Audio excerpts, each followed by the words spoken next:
Hello everyone and welcome. Today I am going to be showing you how to clean and build a fire.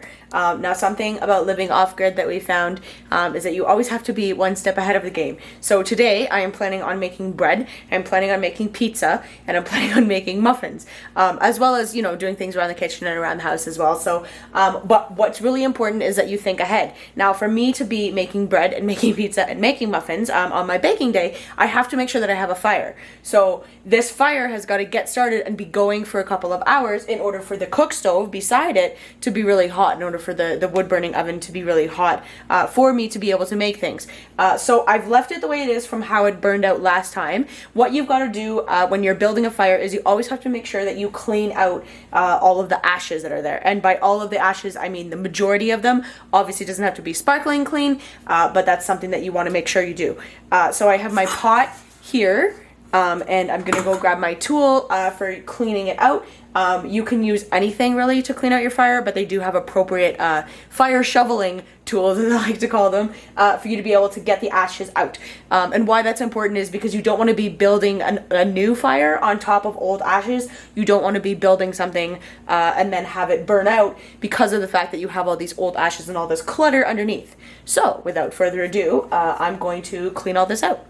One thing you'll notice about cleaning out fires is that they actually take a lot of ash. There's a lot of ash flying around in the air, and that will always be the case just because it is wood, and it will happen. One thing that you can do to minimize that is try to move as slowly as possible. That doesn't always work, and it's not going to get rid of everything, but it does help.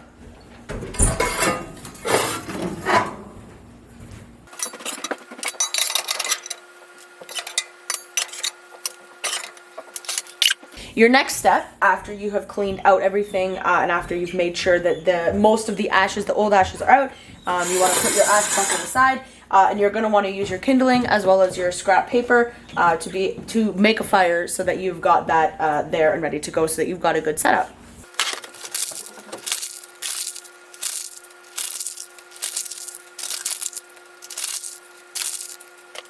What you want to attempt to do with your fire or with your paper rather, or your fire starter, is to push it all into the middle. So you're making kind of a pile, or a teepee pile.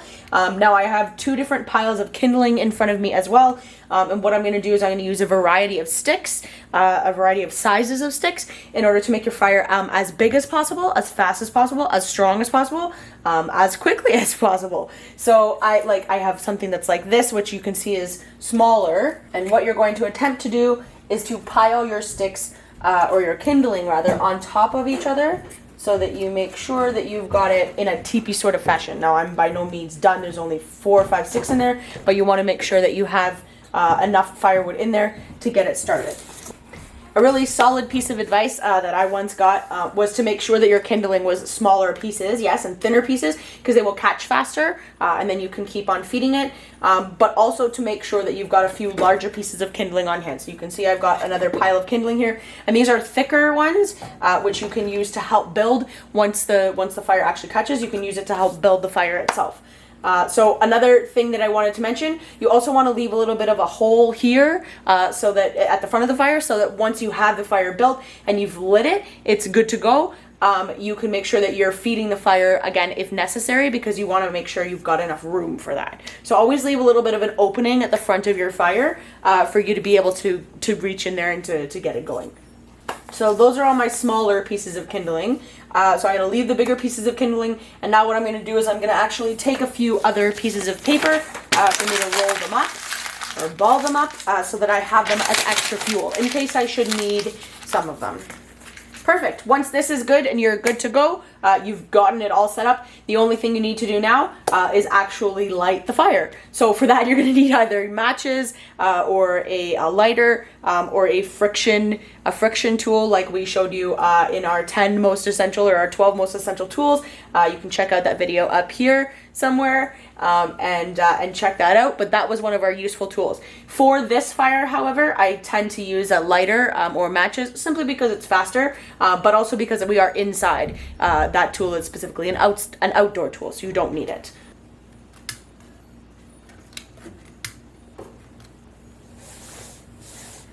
What you want to do at this point, once you've got various areas of the fire lit, and going is you want to close your door slightly. Now this was a mistake I made quite a few times. The reason that you want to do this once you've got it lit and going, and you don't want to close it all the way, but the majority of the way, is to create what we call the chimney effect. And what that does is it blocks the majority of air from coming in, and it forces the fire to draw air through the chimney so that you can get actual suction going, and then the smoke will go back up the chimney. If you don't do this, your fire is getting too much oxygen and has a higher chance of going out. So this is a really good way to get your fire going a little bit faster. So at this point, these little things, these little balls of paper that you made ahead of time, hopefully, should come in handy, because what you can do is you can use that to feed the fire.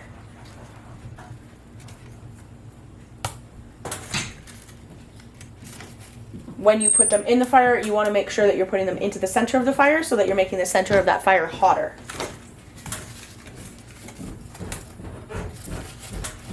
You always want to try to feed the fire from underneath and from in the center.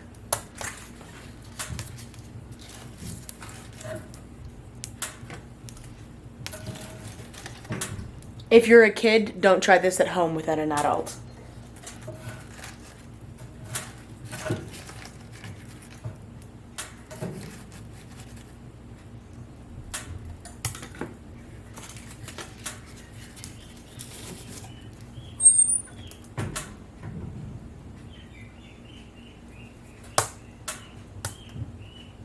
Usually it takes a good 5 minutes or so to catch. What I'm going to do at this point is add a couple other bigger pieces of kindling just to give my fire a little bit more fuel and a little bit more to catch onto. And you always want to try to keep that original teepee shape. Of course, your fire is going to at some point fall in on itself because it needs that, the paper itself is gone, so it doesn't have the support in the middle. But one really key tip is to try to make sure that you keep that teepee shape as long as possible, at least until the fire's going. Okay, so I've just added 4 bigger pieces. I'm gonna add this last piece here. Down, of course, in the center. And now we're going to give it about 5 minutes or so for the wood to actually catch. Sometimes it takes longer than that. Usually with this stove, because I've done this multiple times, it usually takes between 5 to 7 minutes for it to catch. So we just leave it open like this and let it do its work. In the meantime, what you want to do is make sure that you have larger pieces of wood, like logs, in order to feed the fire when you need to feed it. So you don't just sit here and watch the fire. You want to make sure that you're getting your pieces of wood so that you're prepared for when you do need them. You can see that I have 1, 2, 3, 4, 5, 6, 7. I have 7 pieces of wood here. That might be a little much, but eventually I'm going to use all of them. So I just figured I'd bring over as many as I feel is necessary. Better to have too much than not enough. Something else that's really useful as the fire gets hotter and as it gets bigger is one of these. Fire prongs is what I call them. I don't know the actual name for them, but fire prongs seems appropriate because as the fire gets bigger and hotter, as you can see, I don't want to be sticking my hands in there to move wood around. So this is really helpful for me to be able to adjust the wood without getting third-degree burns. When you first add logs to a fire or pieces of wood that you've chopped to a fire, you want to make sure that it's something like this. So notice this piece is completely covered in bark. Whereas something like this is not. It only has bark on one side. Now, it doesn't mean that you can't add this to a fire. Of course, I'm going to add this to a fire. But the bark burns faster than the open wood does. So whenever you're starting with a fire, you want to make sure that you have as much bark as possible facing the flames.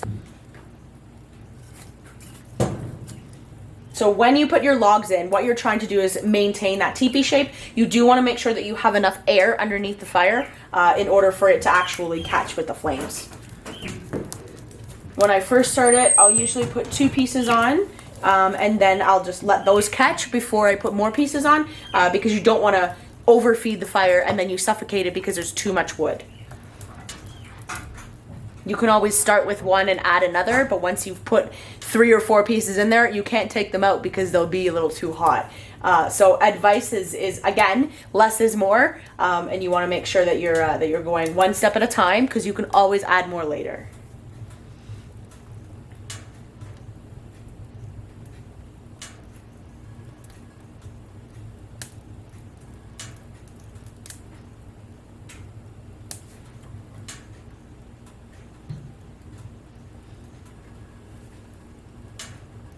Notice how at this point I'm still keeping this open to allow for air to go through, but it is working rather nicely because it's only a specific amount of air and oxygen that's getting through. It's not like I have it wide open.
At this point, those 2 pieces of wood seem like they're doing okay. I'm going to choose to add another one. You want to make sure that it's a relatively smaller one because you don't want to be adding huge logs to your fire. Now what I'm going to do is, I'm not going to open this all the way, but you're going to see what I'm going to do. I'm going to open it and put it on the right side here so that we've got some fire on the right side as well, because there is some flames down there, but they're stuttering a little bit, and we want to make sure that we give them something to feed.